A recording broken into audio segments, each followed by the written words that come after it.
Wiki, wiki, wow, wow.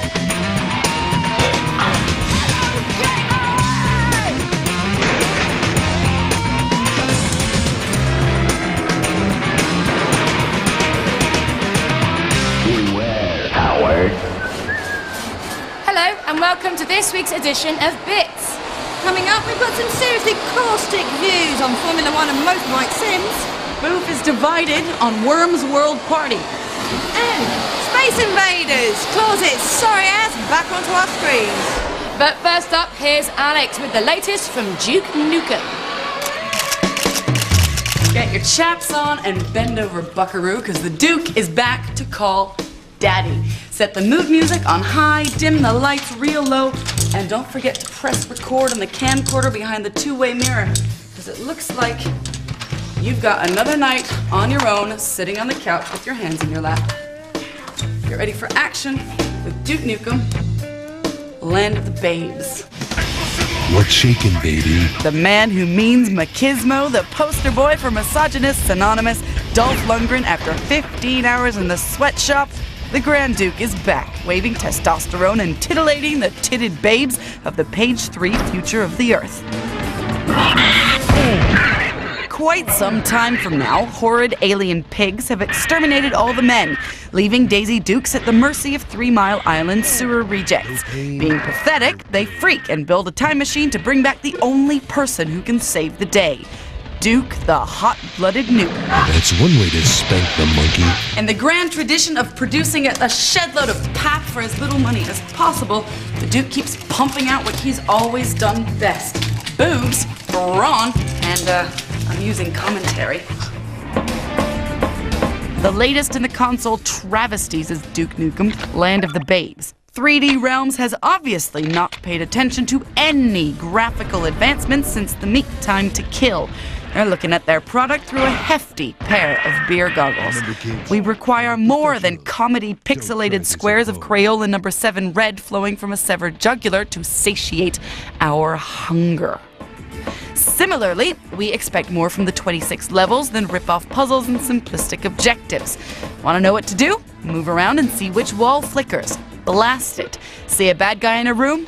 Go there, and after disposing of him with your cunning arsenal of the same old weaponry, using a simple shot to the head as assisted by the auto-aim function, push the flashing red button. Next. We may be premature in casting judgment on the stain on a sanitary napkin of a game, but the state of this preview at such a late date leaves this reviewer to presume that there's nothing backing up this current Duke except a lax attitude by extremely lazy developers who have nothing to do but milk a dead cow. Where's the plot? Where's the climax? Duke Nukem, Land of the Babes is offending taste and decency in March.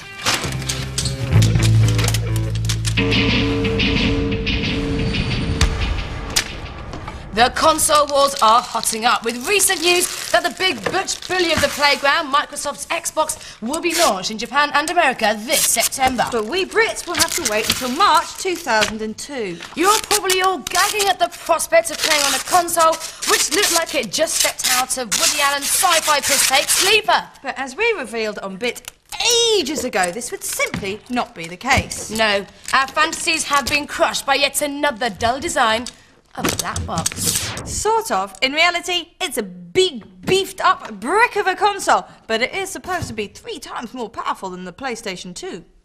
And in true Anne Robinson style, the poor old PlayStation 2 does appear to be the current weakest link, as unhappy Christmas consumers had to wave their consoles goodbye. Amongst the lucky ones who did get their hands on a PlayStation 2 at Christmas, some found themselves writing to the press to complain of serious performance faults. Sony had this to say in response. Sony can confirm that these claims are both exaggerated and misleading. PlayStation 2 defect rates are well below industry standards for consumer electronic products of similar complexity and power. As a point of comparison, current defect rates are lower than those experienced for the original PlayStation. In the unlikely event that a PlayStation 2 does need replacing, Sony is aiming to have that unit replaced within 48 hours in the UK. And finally, did you know that the fat cats up at Sony HQ are so confident about their product and couldn't give a poodle's poo about the ever closer dawning of a new age with the Xbox on the horizon? They've already trademarked the name PlayStation 3. No doubt when they bring out another console to join the rat race, this will likely be the name. How original. Yeah, must have been a real toughie thinking that one up. For all those people who like a bit of Vorsprung durch technique, they're a Formula 1 racing game. You know the type, like the guy in the ad who gets so overexcited about filming the precision of his brand new car that he taped over his own wedding video. Duh! The attraction of the genre lies in the fact that this is the closest you're ever going to get to driving a real Formula 1 racing car. In other words, it's got to be super twitchy and hyper real to satisfy their anal gratification. Because let's face it, it's not going to be the thrill factor of going round and round the same tracks after the initial excitement of the starting line. Now, is it? For this tricksy market, Ubisoft have launched Formula 1 Racing Championship. But is it value for money? Ooh. Formula 1 Racing Championship is a perfectly acceptable sim for the PlayStation 2 until you realise that practically the exact same game appeared in September on the original PlayStation. You might wonder why anyone would fork out another 45 quid when they can play the original, albeit with inferior graphics and less finely tuned artificial intelligence. Yes, but a real fan of the genre would, if only to show off their brand spanking new PlayStation 2 box above their new machine. Oh dear. Another game also on recent release is MotoGP. This one boasts of being endorsed by the 99 Japanese team of riders. Originally a lackluster arcade game, it's been reworked into a fairly enjoyable PlayStation 2 title. So there you have it. Brand loyalty knows no bounds for some. But take my advice and stretch your legs on the high street. Go beyond the world of slavish realism. Why not try the cheeky charms of Mario Kart on the SNES or the scintillating sensations of Wipeout 3 on the PS1? But hey, that's just me. Some people are just plain crazy. Time now for Shop Shelf. You've read too many Tom Clancy books and have accidentally fallen into a bizarre parallel universe in which you are leading an arse-crack team of highly qualified professionals. Then you don't need Rainbow Six on your Dreamcast. However, if you're a bank manager who leads a boring existence with your fuddy-duddy wife and 2-point-zilch kids too afraid to join the TA, then cock your load at this.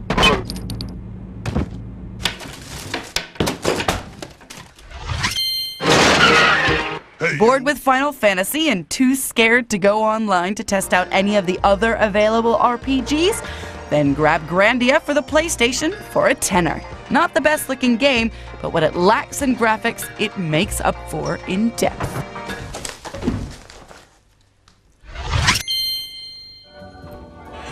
You want a slice of Sicily just like your mama used to make? Then say hello to this little friend.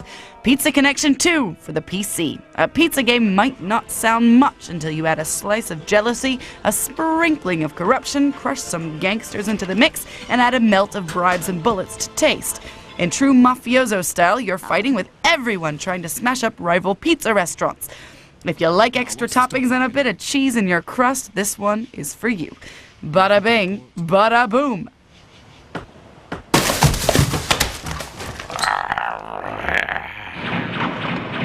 I want to suck on your cock. No blood! Another trip to Transylvania for all you undead lovers. Vampire Hunter D is based on the comic books that spawned Blade. This is the usual tale of a man at war with himself. Tortured souls unite. If you're obsessed by all things pasty, then you might want it on your PlayStation. All for only a tenner.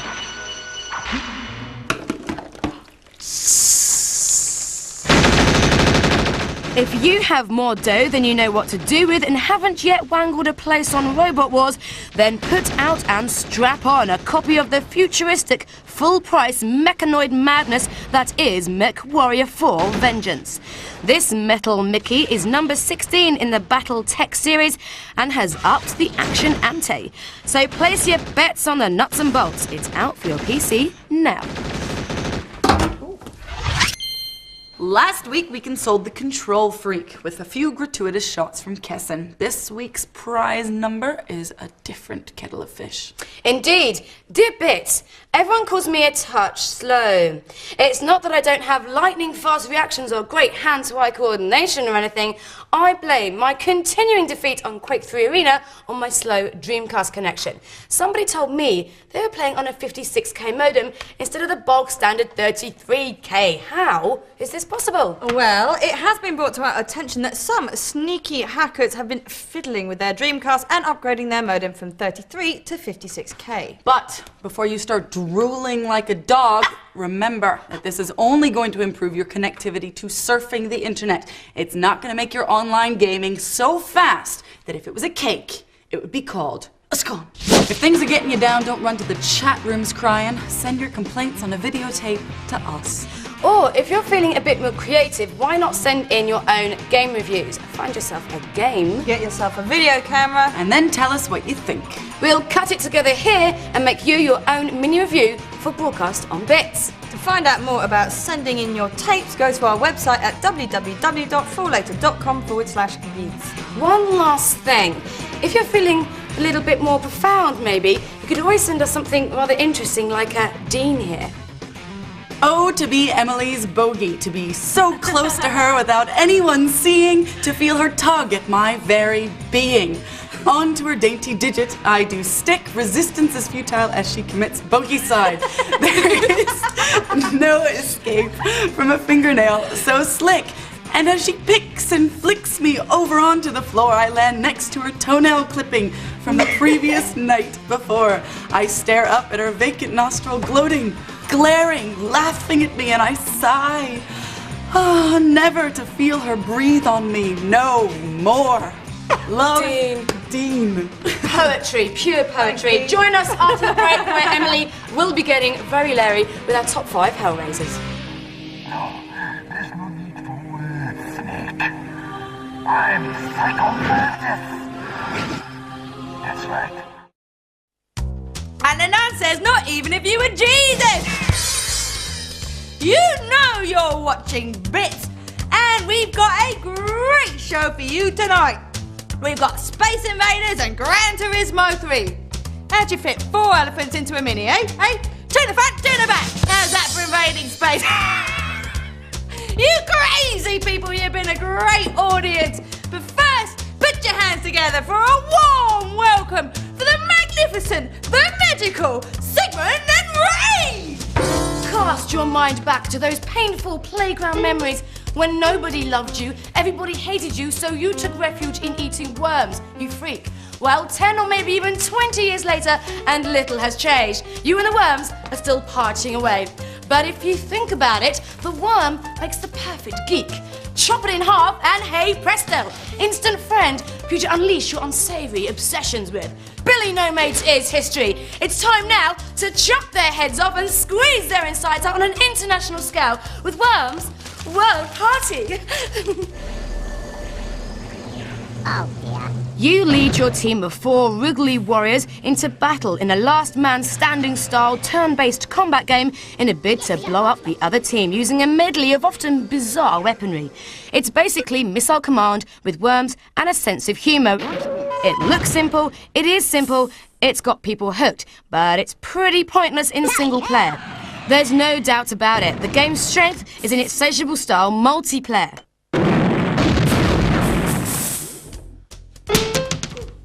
But remember, this party is worldwide. In other words, Worms is one of many joining Dreamcast's online gaming revolution.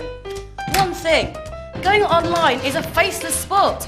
So for a game which revels in sociable party-style thumb wars, doesn't this take away one of the game's sole pleasures and strengths? You can have 1, 2, or 3 opponents on one console in the same room whilst fragging any other Johnny foreigner from around the world. So the element of sociable gaming is still present. There should be few problems with lag. After all, it's a turn-based game. Contrary to rumours, Dreamcast players will not be able to play against PC versions whilst online. The look is still imaginative, if a little straining on the eye, and you can still team up to play the more instant 40 different missions. Worms World Party will join the online gaming boom for Dreamcast, along with Pod 2, Phantasy Star Online and Unreal Tournament. And it will be fun, and it will be addictive, just as it's always been. I know, but whether the little critters will successfully wriggle through to the core of the Earth, we'll have to wait and see. Worms World Party is coming out for Dreamcast and PC at the end of February. Moving swiftly on, it's time to go from Worms Party to a Garage Party. Yes, it's time for petrolheads to get high with the FMV of the week. Hold on to your horsepower, because Gran Turismo is back. It's number 3. Roll FMV.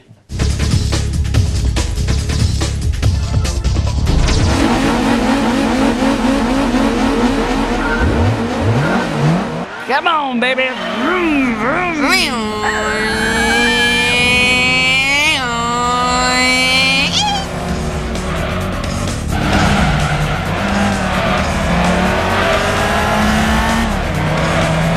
Isn't that gorgeous? Get the refraction on that bonnet, baby. Whoa, that were right tasty.